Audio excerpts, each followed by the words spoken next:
A ver, si pensamos en la Europa de la Edad Media, no tiene nada que ver con lo que conocemos.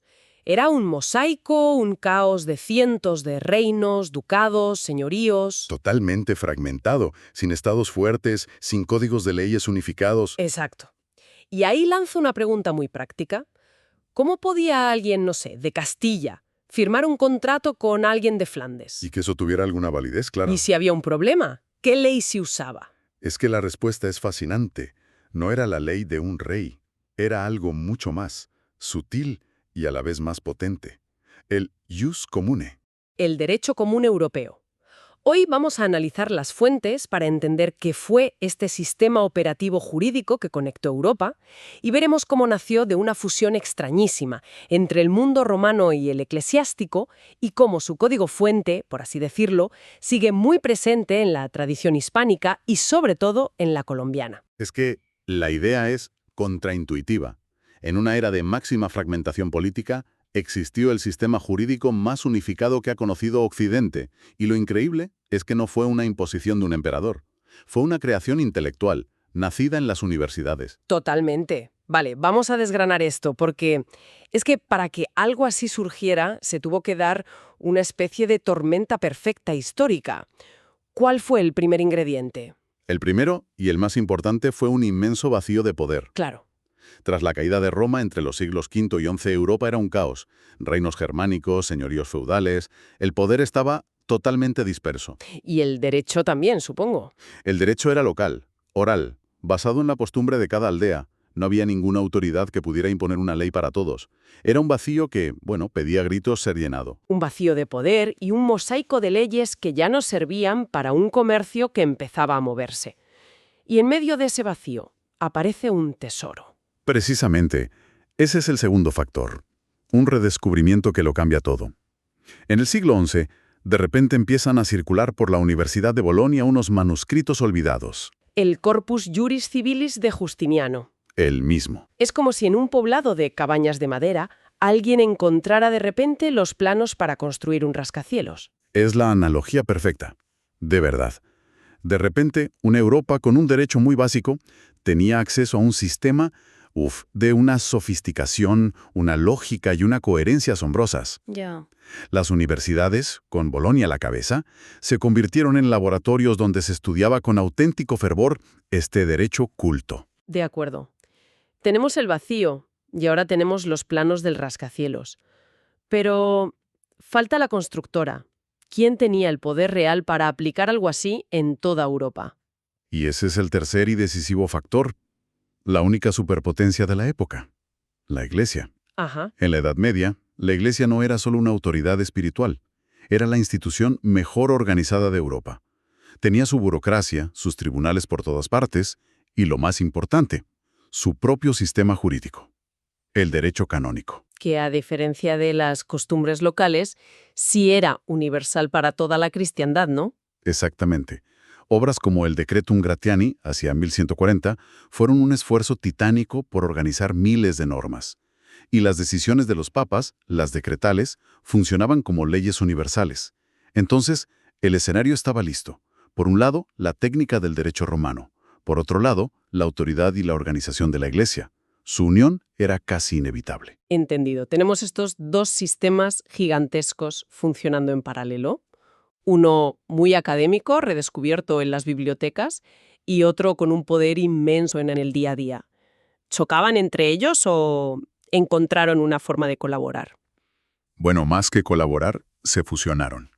Y fue una de las fusiones intelectuales más importantes de la historia. Si el ius commune fuera un edificio, el derecho romano puso la estructura, los cimientos, las vigas. Aportó el linguae. Eso es, el lenguaje técnico que seguimos usando. Persona, cosa, obligación, contrato, propiedad. Vamos, los ladrillos conceptuales de primero de carrera de derecho. Esos mismos, las categorías con las que piensan los juristas. Y no solo las palabras, también el método. Una forma racional de analizar problemas que superaba de lejos a la simple costumbre.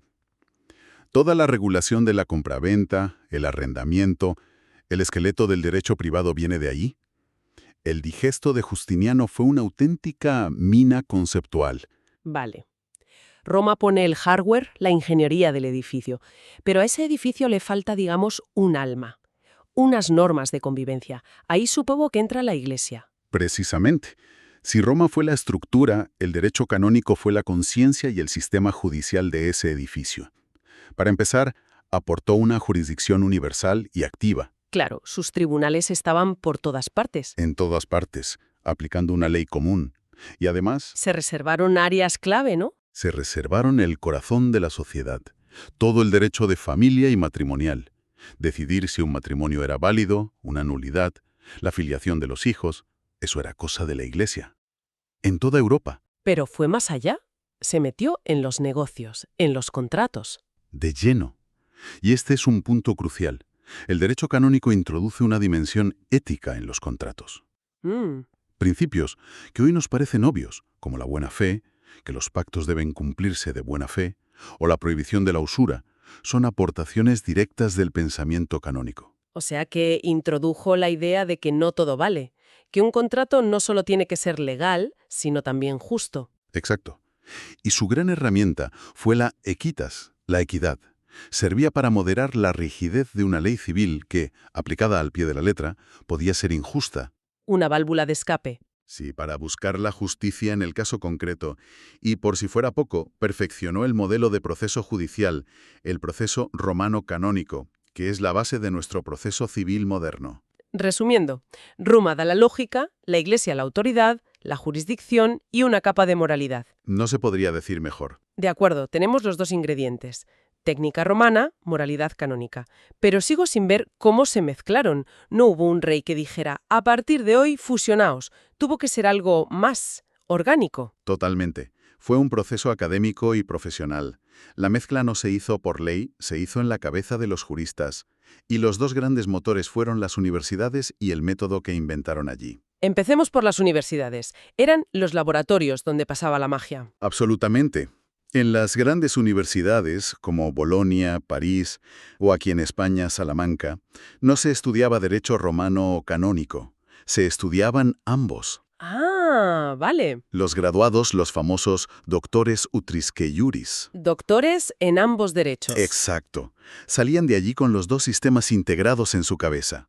Eran, por así decirlo, legalmente bilingües. La fusión ocurría primero en la mente de los expertos, que luego iban a asesorar a reyes, a ser jueces. Precisamente. Y esos expertos, sobre todo los posglosadores italianos del siglo XIV, figuras como Bartolo o Baldo, crearon un método para armonizar los dos derechos, una técnica dialéctica muy sofisticada. ¿Y cómo funcionaba eso en la práctica? Suena muy abstracto. Pues mira, es más sencillo de lo que parece.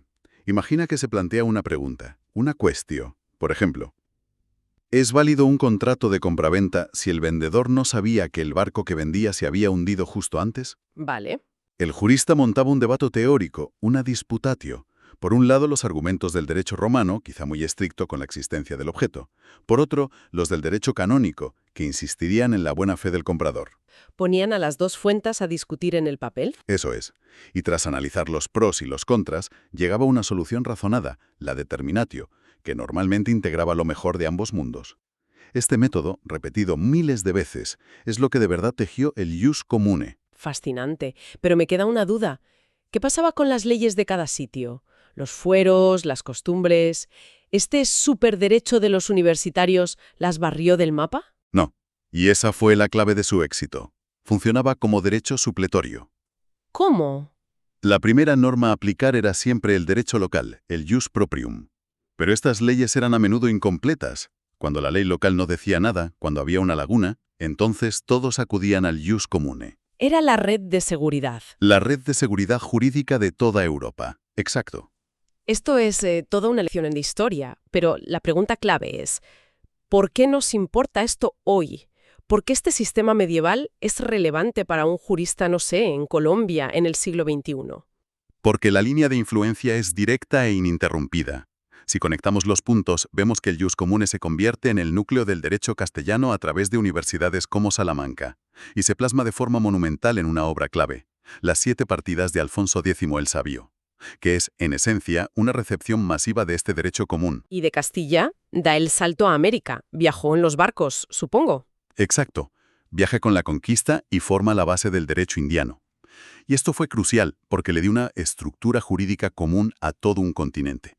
Evitó que América Latina fuera un mosaico de miles de leyes locales. Y en un país como Colombia, ¿cómo se materializa esa herencia? Por una doble vía. La primera es esa herencia directa del derecho castellano. Pero la segunda, y quizá la más decisiva, llega en el siglo XIX. El Código Civil de Colombia, de 1887, se basa en el Código Civil chileno, y el autor de ese código fue Andrés Bello, Un nombre clave en la historia de América Latina, desde luego. un gigante. Andrés Bello no era solo un político, era un jurista excepcional, un profundo conocedor de las fuentes romanas, de los juristas medievales, de toda esta tradición del jus común, O sea que él bebió directamente de esas fuentes. directamente, para redactar su código, que luego Colombia adoptó. En cierto modo, Andrés Bello fue uno de los últimos grandes doctores utrius que iuris. O sea que el Código Civil que se aplica hoy en Colombia no es solo una ley del siglo XIX, sino que lleva dentro el ADN de Justiniano, de los glosadores de Bolonia, de los canonistas medievales. Totalmente. No es una metáfora, es una realidad técnica. Las categorías del derecho civil colombiano, obligación, posesión, contrato, los principios que lo inspiran, buena fe, equidad, y hasta la forma en que los juristas interpretan las leyes, Ajá. son herencia directa del ius común. Por eso, una de las fuentes que hemos visto lo resume de forma brillante. Colombia es, en esencia, un país del ius común traducido a código. Es una idea potentísima. Hemos visto cómo de la fragmentación medieval surgió este Internet legal que conectó a Europa. Pero claro, este sistema no duró para siempre. Fue muy criticado por su complejidad, por ser un derecho de élites, y al final lo sustituyeron los códigos nacionales. Así es. La era de los nacionalismos del siglo XIX exigía derechos nacionales. El Código de Napoleón, por ejemplo. Buscaban simplicidad y, sobre todo, el control del derecho por parte del Estado. Pero el legado sigue ahí. Si tuviéramos que resumir el viaje de hoy en unas pocas ideas clave, ¿cuáles serían? Pues yo diría 4. La primera, el ius común fue el ordenamiento supranacional más importante de la historia de Occidente antes del Estado-nación. El primer gran proyecto jurídico europeo, vaya, mucho antes de la Unión Europea. Exacto. La segunda, nació de esa fusión genial entre la técnica del derecho romano y la moral y el proceso del derecho canónico. El cerebro romano y el corazón canónico. Buena imagen, sí. Tercero, su método de análisis es el ADN de toda la familia jurídica del civil law, la que rige en Europa continental y en América Latina. Y cuarto, que su legado en la tradición hispánica, y por tanto en Colombia, es total y sigue vivo en los códigos y en la forma de pensar de los juristas. Y aquí llega la reflexión final, entonces. El ius communes surgió para dar coherencia a un mundo fragmentado, pero interconectado. Fue desplazado por los derechos nacionales, cada uno en su frontera. Hoy vivimos en un mundo globalizado con desafíos que desbordan esas fronteras. El comercio digital, la inteligencia artificial, las crisis climáticas. La pregunta que queda en el aire es: ¿estamos viendo la necesidad de crear un nuevo tipo de jus commune para el siglo XXI? Es la gran paradoja. Quizás la historia nos está volviendo a plantear un problema muy similar al de la Edad Media. Y quizás la solución, como entonces, no venga de las leyes de cada Estado, sino de la creación de un nuevo lenguaje jurídico común. El problema, desde luego, es muy parecido.